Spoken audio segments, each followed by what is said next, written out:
안녕하세요, 키파인더입니다. 제가 키 수술을 받은 지 약 1년 3개월이 지났는데요. 그럼에도 불구하고 겪고 있는 부작용이 하나 있어서 여러분께 알려드릴 겸 오랜만에 인사드립니다. 지난 영상에서 말씀드렸던 것처럼 저는 아직 다리 안에 내고정 장치가 있는데요. 이 내고정 장치 때문에 이물감과 통증이 느껴지는 부작용이 있어요. 저번에 올렸던 키 수술 부작용 영상에서는 이 문제에 대해서 말씀드리지 않았어요. 왜냐하면 일시적인 부작용이라고 생각을 했고 금방 없어질 거라고 생각했기 때문입니다. 근데 생각보다 오래 지속됐고 의사 선생님한테 여쭤보니까 내고정 장치가 있는 한 지속될 수 있는 통증이라고 하더라고요. 사람에 따라서 나타나는 경우도 있고 안 나타나는 경우도 있는데 저 같은 경우에는 나타나는 경우였어요. 저는 올해 10월, 그러니까 키 수술 후 약 2년 정도 지났을 때 다리에 있는 내고정 장치를 제거할 예정입니다. 그래서 그때까지는 계속 이 부작용을 갖고 살아야 될 것 같아요. 제가 느끼는 이 부작용에 대해서 조금 더 자세히 설명을 드릴게요. 다리에 충격이 전해졌을 때 정강이 부분, 정확히는 내고정 장치 나사가 있는 부분에 통증이 느껴지는 부작용입니다. 특히 깽깽이라고 부르는 한발 뛰기를 하게 되면 이 통증이 좀 세게 느껴지고요. 전력 질주를 할 수 있냐는 질문을 좀 받았었는데요. 저는 이 통증 때문에 전력 질주를 잘 못하겠더라고요. 마음 먹으면 지금도 할 수 있습니다. 격한 춤을 출 수 있는 것처럼요. 그런데 하기가 싫어요. 뛸 때마다 누가 조인트를 까는 느낌이 나는데 이걸 참고 뛰어야 할 이유를 모르겠더라고요. 한발 뛰기 같은 큰 충격이 아니더라도 가볍게 조깅을 할 때나 계단을 내려갈 때 약간씩 통증이 느껴집니다. 그러다 보니까 수술 전에는 아침에 일어나서 조깅을 하는 등 걷고 뛰는 걸 되게 좋아했었는데 이제는 그런 걸 잘 안 하게 됩니다. 제 개인적인 입장에서 봤을 때는 이 활동량이 줄어든 것, 그게 가장 큰 부작용이 아닐까 생각하고 있습니다. 그런데 다행히 이 증상은 내고정 장치를 제거하면 사라진다고 해요. 저도 사실 그럴 것 같았어요. 어찌 보면 이것도 당연한 겁니다. 내고정기 때문에 아픈 거기 때문에 내고정기가 없어지면 아플 이유도 없어지는 거거든요. 이 영상과 같이 올린 방탄소년단의 달려라 방탄 춤을 춘 영상이 있는데요.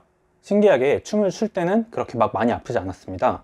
당연히 춤을 처음 출 때는 좀 아팠는데요. 춤에 이제 몰입을 하고 열심히 추다 보니까 통증이 거의 안 느껴졌던 것 같아요. 그래서 이 통증을 계속해서 신경 쓰기보다는 그러려니 하고 통증에 익숙해지는 게 오히려 통증을 피하는 방법일 수도 있겠다라는 생각을 했었어요. 제가 아는 분 중에 허벅지 수술하신 분이 있는데요. 그분은 이 통증이 아예 느껴지지 않는다고 합니다. 어떤 수술을 어디에 할지 고민 중이시라면 이 점도 참고해 주시면 좋겠습니다. 여기까지 제가 느끼는 부작용이었습니다. 다음은 제 근황에 대해서 알려드리려고 합니다. 사실 2차 수술 후에 아무도 궁금해하지 않을 거라고 생각을 했는데 생각보다 제가 요새 뭐 하시는지 궁금해하시는 분들이 계시더라고요. 감사합니다. 뭐야, 나 너한테 관심 없어. 난 그냥 부작용만 궁금해 라고 생각하시는 분들은 이제 다른 영상을 시청하러 가주셔도 될 것 같습니다. 어디서부터 말씀드려야 될까요? 우선 저는 키 수술을 하기 전에 홍대에 있는 와인바 햄릿을 지인과 함께 운영했었습니다. 제 첫 유튜브 영상을 찍은 곳이 바로 연극을 볼 수 있는 와인바 햄릿이었어요. 아무것도 없던 가게를 저희 손으로 다 만들었고요. 이 모든 과정을 다 영상으로 찍어놨었습니다. 키 수술 과정을 여러분께 다 알려드렸던 것처럼 홍대에 가게를 오픈하는 과정을 여러분께 다 알려드리려고 했었어요. 그런데 사정상 이 와인바를 접게 됐습니다. 그래서 가게를 오픈하는 방법을 알려드린 건 좋지 않겠다는 생각을 했어요.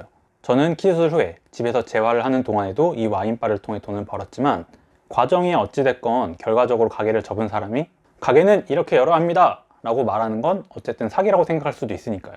가게를 접는데 생각보다 시간이 걸리고 계획하던 게 무너져서 여러분께 어떻게 가치를 드려야 될까 고민을 하고 있었는데요.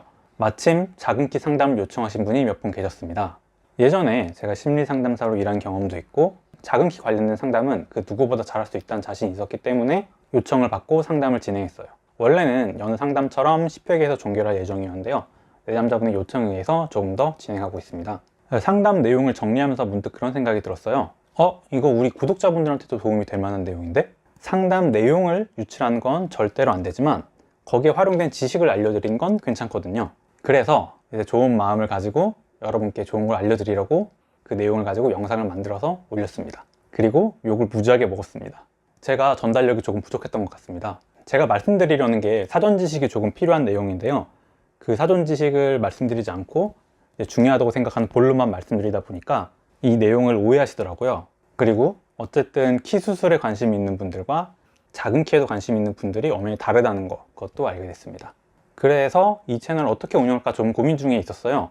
키에 관해서 말씀드릴 내용은 되게 많은데 키 수술에만 국한돼서 말씀드릴 내용은 상당히 적거든요. 근데 아직은 키 수술 관련해서 말씀드릴 내용이 1개에서 2개 정도 좀 남아있기 때문에 그거를 준비하면서 앞으로 어떻게 할까 좀 생각을 해볼게요.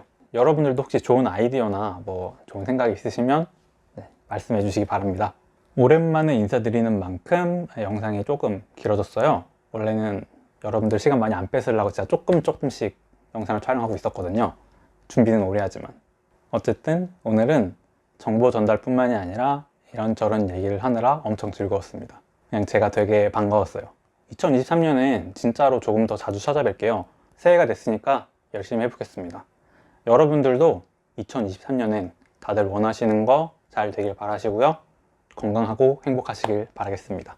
새해 복 많이 받으세요. 이 영상이 재밌으시거나 유익하셨다면 좋아요, 다른 영상이 궁금하시다면 구독 부탁드립니다. 시청해주셔서 감사합니다. 또 봐요.